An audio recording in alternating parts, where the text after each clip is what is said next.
Shalom, welcome to Up Close and Personal Podcast with me Rebecca Masih and Menara Doa Jakarta.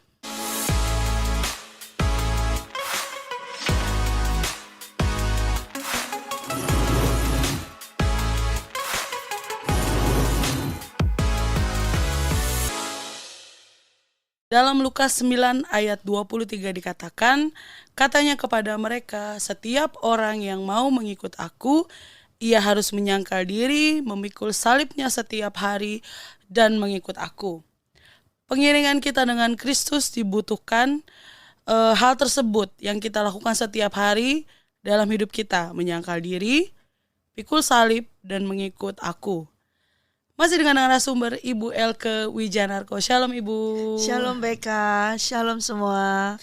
Ya Ibu, dalam kita mengiringi Kristus itu dikatakan, bahkan dalam Matius juga dikatakan kalau mau mengikuti Yesus ya harus menyangkal diri, memikul salib, dan mengikuti aku, mengikuti Tuhan Yesus. Apakah itu sudah memang ya istilahnya kayak harga mati deh, kalau kamu mau ikut Tuhan Yesus tuh harus ini urutannya. Seperti itu, apakah seperti itu?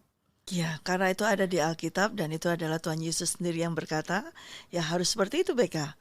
Kalau setiap orang, dan dia juga perjelas lagi, barang siapa mau mengikut dia harus menyangkal dirinya, ya, dan memikul salibnya, dan kemudian mengikuti Tuhan Yesus lagi, seperti itu. Dan itu memang harus setiap hari. Karena kalau ada, saya membaca di terjemahan lain juga ada memikul salibnya setiap hari. Ya, itu penting sekali seperti itu. Bukan cuma sekali kita pikul salib, tapi setiap hari.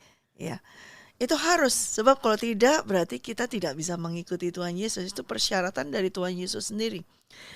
Tuhan sendiri yang memberikan persyaratan, barang siapa yang mau mengikut aku.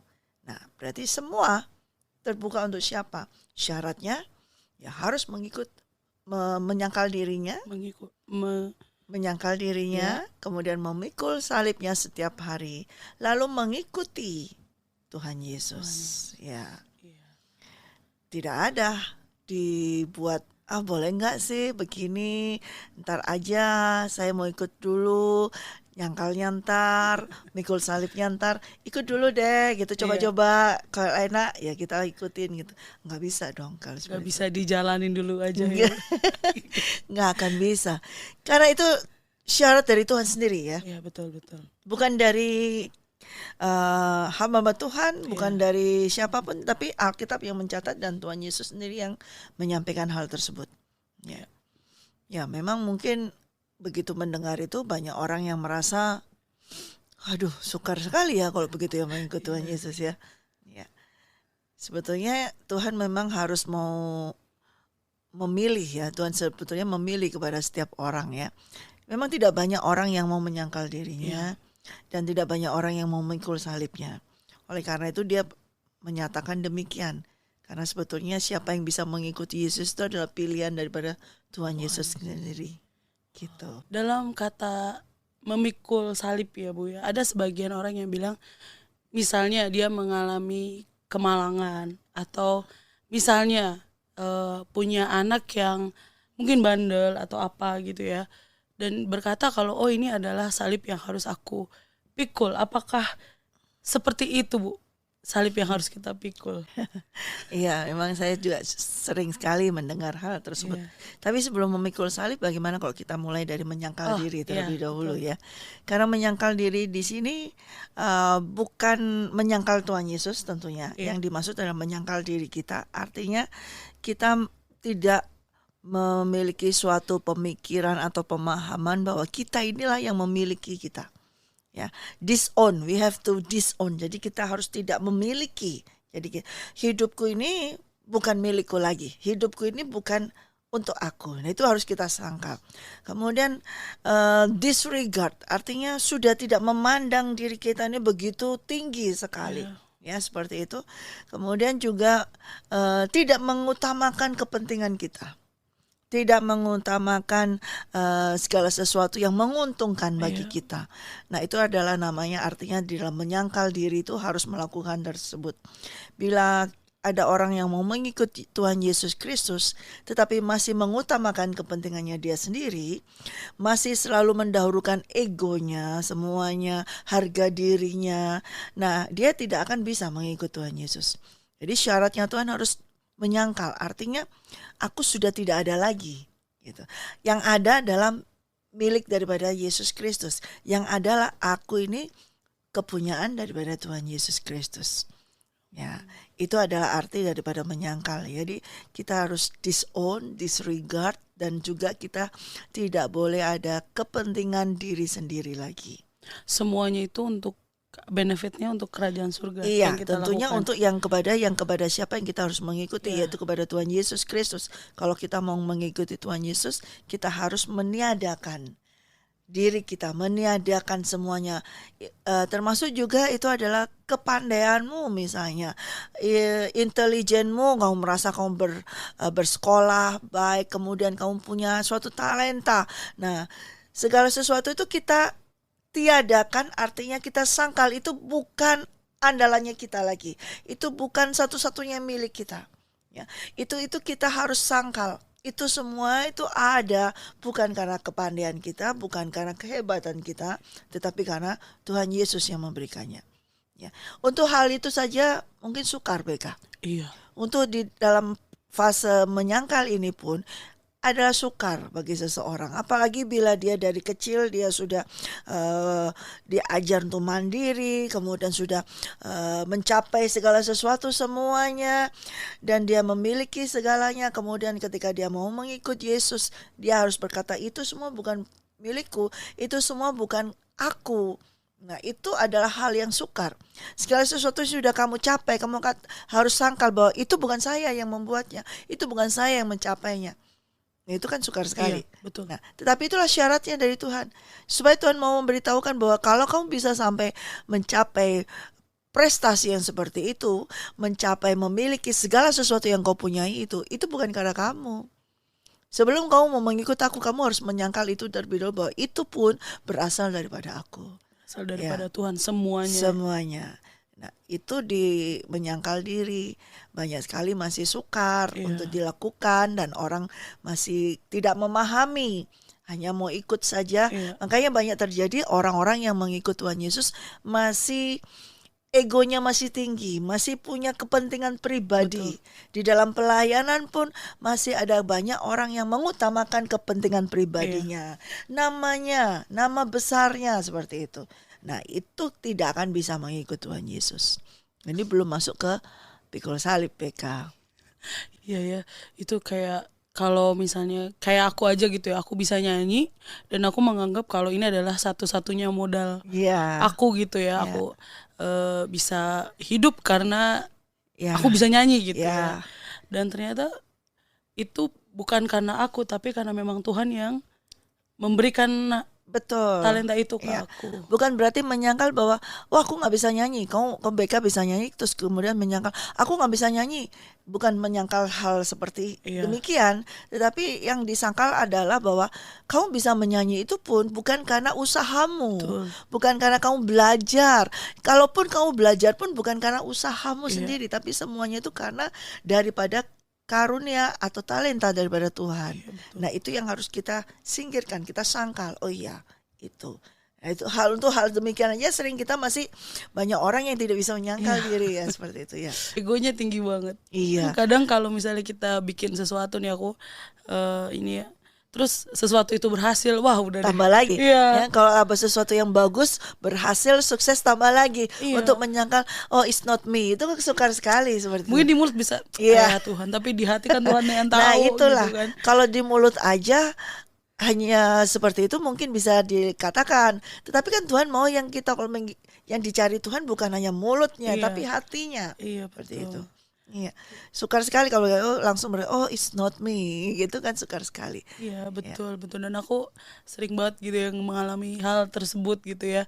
Ketika aku ngelakuin A, lalu berhasil, lalu dipuji orang gitu ya.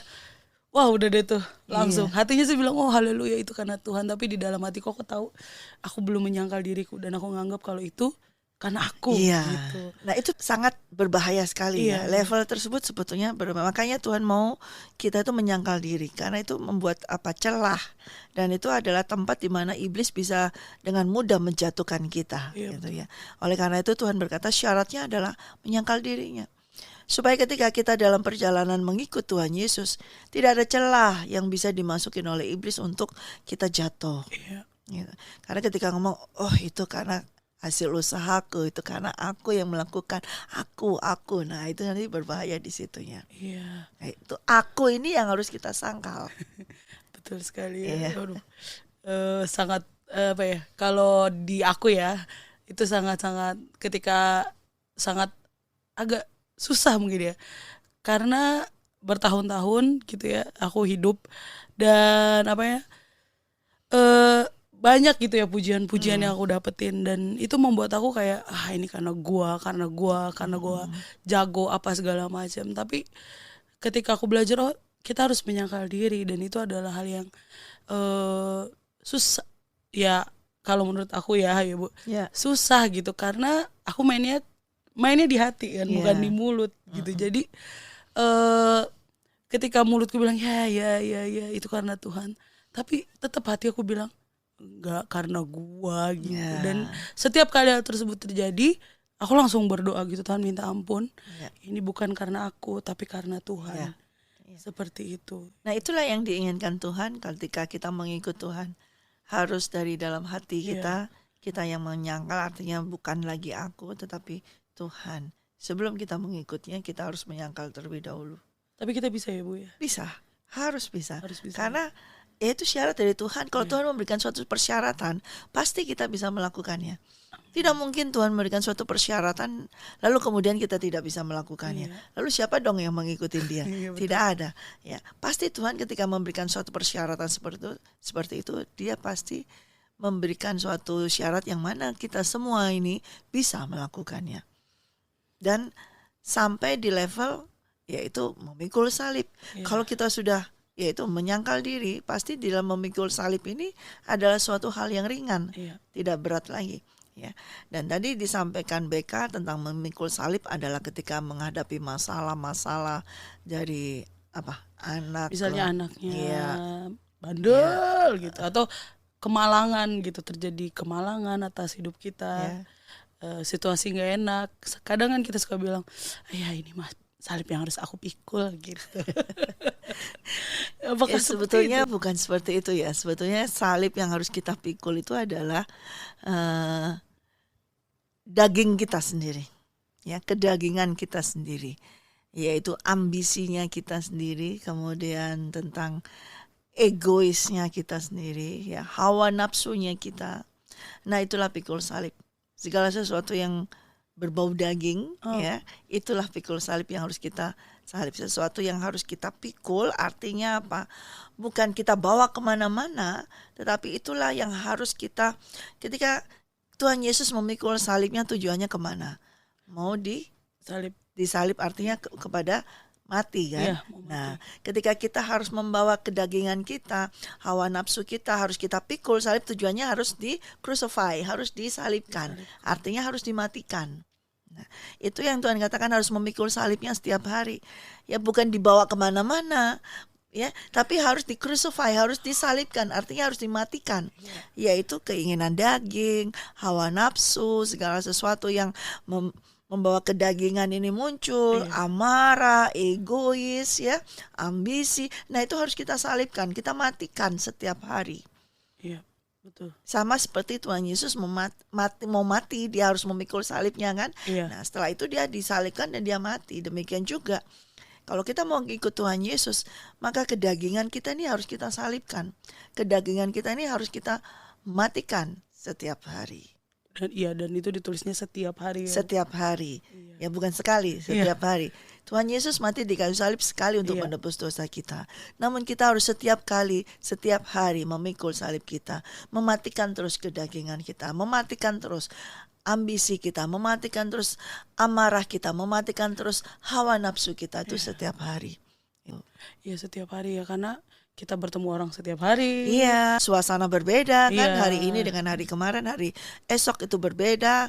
Nah, ketika hari ini ada sesuatu yang terjadi, nah itu kita harus hari itu juga kita harus salibkan. Hari itu juga kita harus matikan kedagingan kita. Besok ketika masih muncul lagi, kita salibkan lagi, Iya, kita betul. matikan lagi seperti itu. Baru setelah semuanya itu Baru mengikut. kita mengikuti Tuhan Yesus, artinya mengikuti gaya hidup daripada Tuhan Yesus. Apa yang Yesus lakukan ketika dia hidup itu yang harus kita hidupi. Iya. Ketika dia hidup, perbuatan apa saja yang dia lakukan, karakter dan sifat dan apa saja yang ia kerjakan itu harus kita ikuti.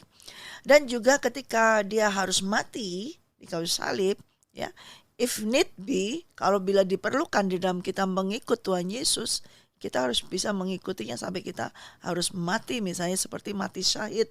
Seperti itu ada banyak rasul-rasul hamba Tuhan yang mati syahid ya. Karena mereka mengikuti ketika Tuhan Yesus memberitakan Injil kerajaan surga, dia sampai harus mati di kayu salib. Demikian juga semua para muridnya yang mengikuti Tuhan Yesus, yang menyangkal dirinya dan memikul salibnya dan mengikuti Tuhan Yesus. Artinya mengikuti the journey, mengikuti perjalanan Tuhan Yesus selama di bumi, mengikuti segala apapun yang Tuhan kerjakan. Itu harus kita, artinya footprints-nya itu harus kita ikuti, jejaknya itu harus kita ikuti. Kalau Tuhan Yesus sengsara, ya kita pasti harus mengalami kesengsaraan. Ya, bukan berarti kita, oh Tuhan Yesus yang sengsara, kita yang senang-senang aja deh kayak gitu.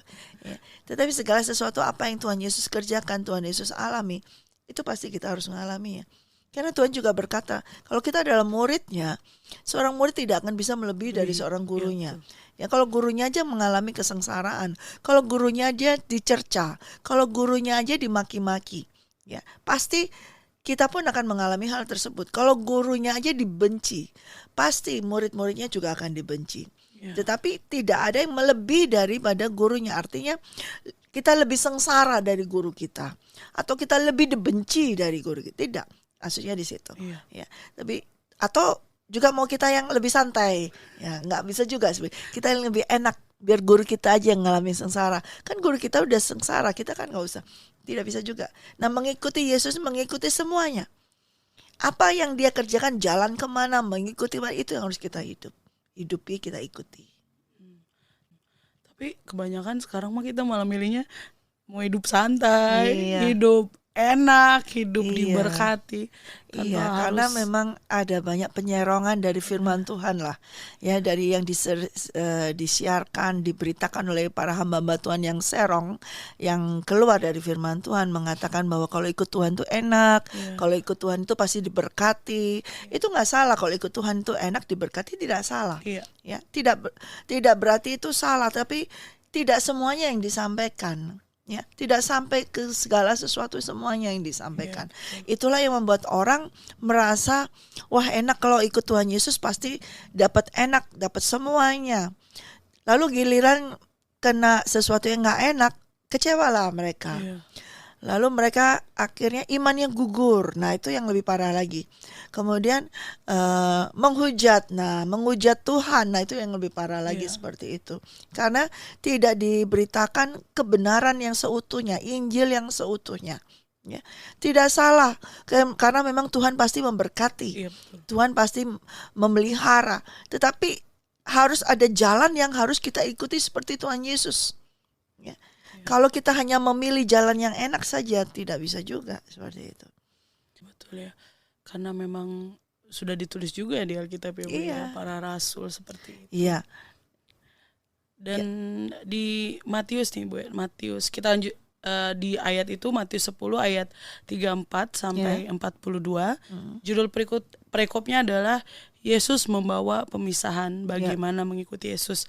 Lalu di ayat 35 dan 36 dikatakan, sebab aku datang untuk memisahkan orang dari ayahnya, anak perempuan dari ibunya, menantu perempuan dari ibu mertuanya, dan musuh orang ialah orang-orang seisi rumahnya. Itu maksudnya, apakah lantas kita ketika kita mengikuti Yesus kita jadi berantem gitu Bu sama keluarga kita, atau gimana ya? Bukankah di Alkitab juga ditulis kalau kita tuh harus hidup rukun gitu. Jadi Ya, tentunya ketika Tuhan memberitakan perintah, kasihlah sesamamu, kasihlah Tuhan Allahmu, dan kemudian kasihlah sesamamu, dan juga ada perintah Tuhan tentang hormatilah ayah ibumu, itu bukan sesuatu yang salah atau yang lalu bagaimana dengan ayat yang ini?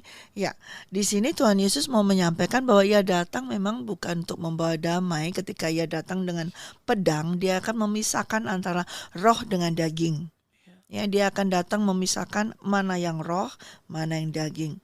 Dan dia berkata bahwa kalau memang ada seseorang ya yang lebih mengutamakan apakah itu orang tuanya, apakah itu saudaranya, semuanya melebihi daripada Tuhan Yesus, maka orang tersebut tidak layak, ya, tidak berkenan, tidak layak untuk masuk ke dalam kerajaan surga atau menjadi muridnya dia. Ya, artinya Tuhan mau menyampaikan bahwa antara roh dengan daging itu terpisah. Ya. Di dalam satu keluarga ada juga yang manusia roh, tapi ada juga yang tadi yang tidak mau menyangkal dirinya, yang tidak mau memikul salibnya dan tidak mau mengikuti Yesus, maka mereka akan menjadi manusia yang daging.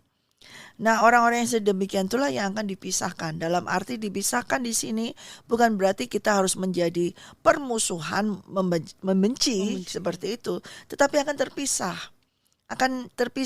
Naturally secara sendirinya. Iya, pada saatnya nanti pasti akan terpisah secara sendirinya gitu. Karena sesuatu yang roh dengan yang daging tidak akan bisa bersatu, tidak akan bisa bersama seperti itu. Dan Tuhan jelas akan memisahkan. Jadi walaupun dia berkata bahwa kasihlah kedua orang tuamu, saudaramu semua, kasih itu perintah semua. Tetapi Tuhan juga menginginkan sebetulnya sekeluarga itu juga diselamatkan semua. Sekeluarga itu juga mengikuti dia dengan menyangkal dirinya, dengan memikul salibnya setiap hari dan mengikuti dia. Namun kembali lagi BK kepada benih yang ada di dalam kehidupan kita, manusia kita. Ya, ketika kita menjadi keturunan dari Adam dan Hawa, itu ada seed benih tentang pengetahuan baik dan jahat. Ya. Di dalam kita ada yang baik, ada yang jahat. Nah, bila kita mau mengikuti Yesus, kita akan sangkal yang jahat, kita buang yang jahat, kita mau matikan yang jahat itu. Ya, kita pikul salib, kita matikan, jangan kita mengikuti Yesus terus. Tapi kalau ada juga yang tidak mau mengikuti Yesus, jadi yang jahatnya dibiarin aja, malah dia yang baiknya itu malah dipendam. Semakin besar yang jahatnya seperti itu. Nah, yang baik dan jahat ini pasti akan terpisah, mereka. Pasti akan terpisah. Dengan sendirinya pasti akan terpisah. Jadi kadang aku suka berpikir kenapa ayat ini sangat kontradiksi ya Bu, maksudnya dengan seluruh firman Tuhan itu memang ada banyak kontradiksi. Tetapi bukan berarti untuk dikontrakan. Ya. Segala kontradiksi yang ada di Alkitab bukan berarti untuk seperti ini terus kemudian diperangkan seperti itu, tidak. Tetapi ini untuk balance, untuk menjaga keseimbangan, untuk saling menunjang seperti itu. Ya, karena firman Tuhan ini selalu baik adanya dari Tuhan. Tidak ada untuk menjadi perang, untuk memerangi. Ya, kalau kita nggak bisa perang dengan firman Tuhan, memakai firman Tuhan kita nggak akan bisa.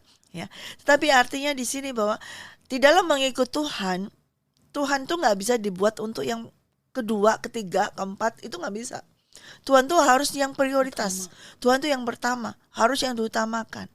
Maksudnya di dalam segala kehidupan kita, kalau kita lebih mendahulukan, lebih mengasihi, sekalipun itu adalah perintahnya Dia, ya, sekalipun itu ada perintahnya Tuhan untuk mengasihi kedua orang tua kita, perintahnya Tuhan untuk mengasihi saudara-saudara kita, tetapi kalau kita melebihi kasih kita kepada mereka daripada kepada Tuhan, Tuhan akan pisahkan itu. Itu karena Tuhan betul-betul adalah, dikatakan Tuhan adalah Allah yang pencemburu, karena Dia memang mau untuk Dia saja. Hati kita hanya untuk Tuhan saja. Nah, hal tersebut itulah yang mau dipisahkan oleh Tuhan. Ya. Sebab kalau kita mendahulukan mengasihi mereka lebih daripada Tuhan Yesus, berarti hati kita ada di mana? Pada mereka, pada benda atau apapun, atau peristiwa, atau hobi, atau pekerjaan, atau apapun. Nah, itu tidak akan bisa mengikuti Yesus. Iya, Bu. Dan di ayat selanjutnya di ayat 37, dikatakan barang siapa mengasihi bapak ibunya lebih daripada aku, ia tidak layak bagiku, dan barang siapa mengasihi anaknya laki-laki atau perempuan lebih daripada aku, ia tidak layak bagiku. Lalu kadang nih ya Ibu ya, di masa-masa sekarang, di saat-saat ini kita tuh gimana ya, kadang suka keluarga misalnya kayak ayah, ibu atau anak gitu ya, menjadi penghambat ketika kita mau misalnya melayani Tuhan, misalnya mau ibadah gitu, karena tahan dulu, anakku sakit, papaku sakit, mamaku sakit gitu ya, atau enggak, aduh besok ulangan nih, ntar aja deh ke gerejanya, atau enggak udah online aja lah gitu kan, sekarang kan online gitu segala macam. Nah, apakah itu termasuk tidak mengutamakan Tuhan gitu ya dalam kehidupan kita gitu? Ya, kita bicara kepada kedalaman hati seseorang, ya. Dan tentunya memang itu yang bisa mengetahui adalah Tuhan. Iya, betul. Tetapi itu akan tersirat, ya, akan nampak, ya, nampak di dalam kehidupan kita. Itu akan nampak sekali. Orang ini sungguh-sungguh mendahulukan Tuhan atau dia hanya seperti itu. Nah, ketika hal itu, seperti contoh yang kamu sampaikan itu sama dengan yang tertulis di Alkitab yang Tuhan kehendaki. Nah, kalau seperti itu juga Tuhan pernah, kalau nggak salah saya pernah sampaikan, Tuhan aku mau mengikut Engkau. Tuhan juga ada ayat bahwa, tapi tunggu ya, aku mau menguburkan ayahku dulu, seperti ini. Nah, Tuhan berkata barang siapa mau ikut aku, kalau dia itu mau membajak tapi menoleh ke belakang, dia nggak layak untuk kerajaan surga. Artinya kalau mau ikut Tuhan, ya ikut Tuhan terlebih dahulu. Karena ketika kita mau ngikut Tuhan, itu kita harus tahu bahwa dia ini siapa yang kita ikuti. Dia adalah raja di atas segala raja, tuan di atas segala tuan. Yang mana berarti dia memiliki suatu kemampuan, suatu kekayaan, suatu apa saja yang dia miliki lebih dari segala sesuatu. Apakah dia tidak mengerti bahwa kita punya orang tua yang harus kita urus? Apakah dia tidak mengerti kalau kita punya anak yang harus kita urus? Apakah dia tidak tahu itu? Pasti tahu. Pasti tahu. Tetapi ketika yang dia inginkan adalah prioritas dalam hati, kita harus mendahulukan dia terlebih dahulu. Dan ketika kita mendahulukan dia, Tuhan Yesus terlebih dahulu, maka Tuhan akan memberi hatinya dia untuk mengurus yang di belakang kita. Apakah itu orang tua, apakah itu sanak keluarga, anak atau siapa, dia akan pay attention about that. Tapi yang dia mau, kamu perhatikan aku dulu, urus aku dulu, maksudnya nomor satukan aku dulu. Aku ini yang akan mengurus dirimu. Tapi kelihatannya sepertinya jahat ya Bu, maksudnya gini, kayak aku pernah gitu ya, aku pelayanan, lalu tiba-tiba adik aku telepon, mama dioperasi gitu, waktu itu operasi katarak, dan harus dioperasi lagi gitu. Pada saat itu hati aku langsung gak tenang, takut dan segala macam, sehingga saat itu aku memutuskan, udah aku pulang gitu, pokoknya pelayanan aku tinggalin, apa segala macam, aku pulang. Tapi kemudian terulang lagi nih Bu, ketika beberapa waktu yang lalu gitu ya, aku pelayanan di sini, waktu itu masih doa 10 hari kalau nggak salah, dihubungin lagi, mama jatuh, mama sakit gini-gini. Dan pada saat itu entah mengapa, aku percaya itu Roh Kudus yang bilang, tenang, mama nggak apa-apa, mama sembuh. Dan aku nggak datang waktu itu. Jadi aku tadinya udahlah gue cabut aja gitu ya, maksudnya kan masih ada yang bisa gantiin gitu atau apa gitu ya. Tapi Roh Kudus seperti Roh Kudus memberikan ketenangan di aku kalau mama itu baik-baik saja gitu loh. Dan sampai detik hari ini ya aku belum datang juga karena memang masih ada pelayanan di sini gitu ya. Dan ada orang yang ketika dengar cerita aku gitu ya, mungkin dibilang, isi BK gitu, kok lo gak perhatian sih sama orang tua gitu. Jadinya kita dianggap terlalu egois gitu Bu, atau karena kayak lu pelayanan apa ini melulu gitu, tanpa memikirkan ya itu tadi, padahal orang tua lu sakit gitu. Ya itulah, memang selalu bertentangan dunia dengan firman Tuhan, dengan kerajaan surga. Ya, dan kalau kerajaan surga ya kita harus mengutamakan dia terlebih dahulu, mengutamakan raja kita. Apalagi kalau kita sudah masuk dalam kerajaannya, ya kita harus mengabdi, mengutamakan raja kita. Keluarganya kita ya nanti adalah bagian dari raja itu yang akan memeliharanya. Ya. Itu tidak bisa diganggu gugat, tidak bisa di di switch atau gini kan. Memang orang akan berkata demikian, tapi karena mereka tidak tahu. Karena mereka tidak mengerti. Tidak mengerti tentang sistem daripada kerajaan surga. Bagaimana sih operasionalnya kerajaan surga. Mereka tidak mengerti bahwa Yesus betul-betul dia datang, dia membawa pedang. Kalau dia masih seperti itu tetap akan dipisahkan. Tetap akan dipisahkan. Artinya kalau kita lebih mendahulukan yang lain daripada Tuhan, itu pun akan terpisah dari Tuhan. Kita akan terpisah dari Tuhan. Ya. Hal tersebut BK saya juga ngalami.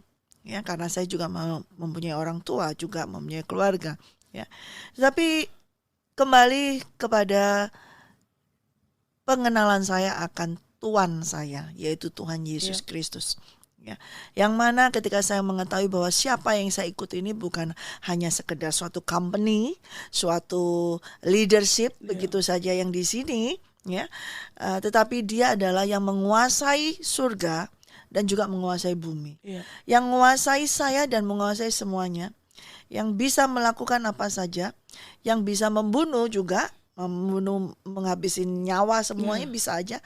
Oleh karena saya mengetahui yang saya layani, saya menjadi hambanya Tuhan ini, saya tidak mau main-main BK. Saya akan mendahulukan dia terlebih dahulu. Dan memang betul terjadi dalam kehidupan saya. Selama ketika saya mendahulukan Tuhan, Tuhan yang menyediakan, Tuhan yang merawat, ya, melayani saya, keluarga saya. Itu terjadi dalam kedua orang tua saya. Ya, ketika orang tua saya, papa, mama saya itu seperti itu, saya tinggalkan untuk melayani. Ketika saya dapat kabar juga begini, saya tetap tenang. Dia sudah maksudnya ada yang melayani lagi. Ya, tapi kita tidak bisa kalau saat itu saya juga pergi tinggalkan. Itu tuh juga gak menyebabkan bahwa itu jadi batal semua. Jadi gak sakit, jadi gak ini, gak juga seperti itu. Ya, karena hal tersebut sudah ada di dalam ketentuan Tuhan. Bahwa kita harus ngalami hal tersebut. Bahwa orang tua kita harus ngalami tersebut. Ya, kalau kita gak jadi melayani tetap itu gak membuat batal. Oh ternyata begitu pulang gak jadi, gak juga. Iya, betul. Jadi kita gak bisa langsung seperti itu. Kita harus tahu prioritas ini dalam kehidupan. Harus tahu. Seperti di ayat yang Tuhan mau sampaikan itu, Tuhan mau menyampaikan tentang prioritas.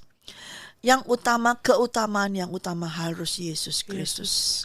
Kalau kita mau mengikut Tuhan Yesus, bukan hanya sekedar follower-follower biasa, tapi kita betul-betul mengikuti, menyerahkan hidup kita, mengabdi, ya, menjadi abdi Allah, mengabdi pada Tuhan, melayani Dia. Kita harus mengutamakan Tuhan dari segalanya.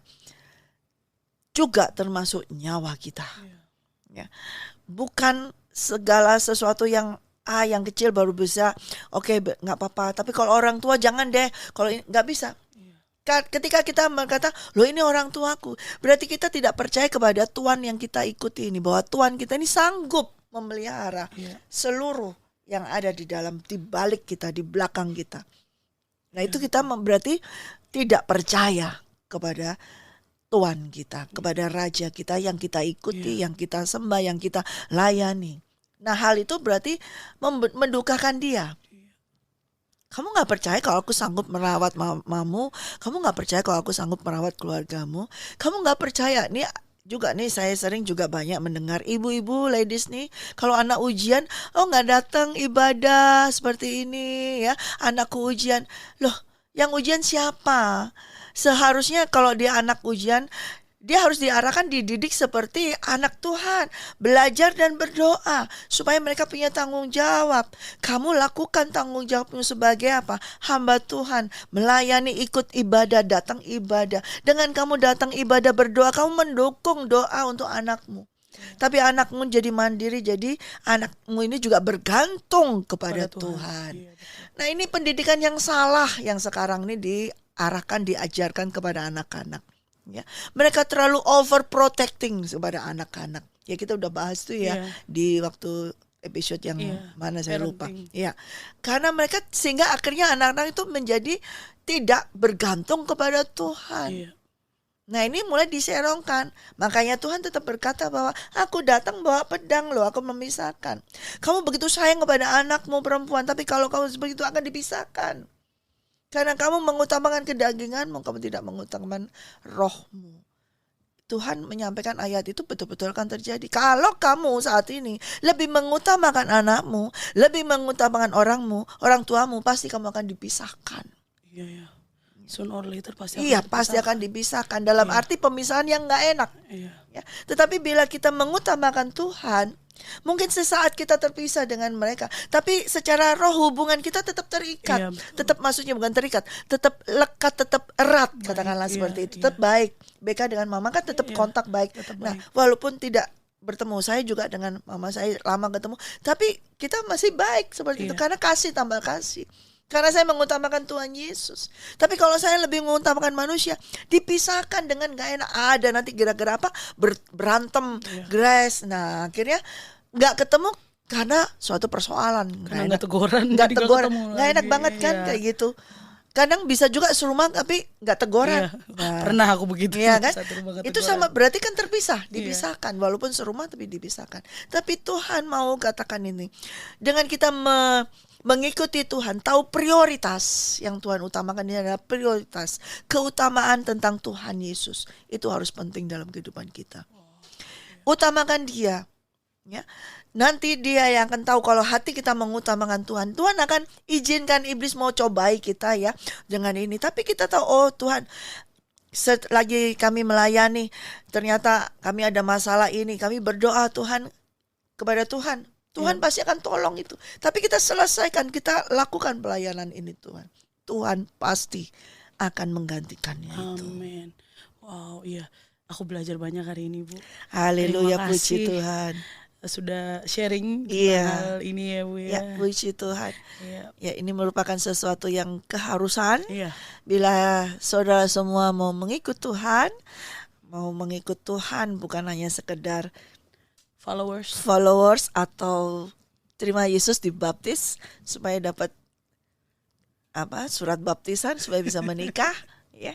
Tapi baiklah saudara mau mengikuti Tuhan sungguh-sungguh dalam kehidupanmu ya, mengutamakan Tuhan dengan menyangkal dirimu dan memikul salibmu ya.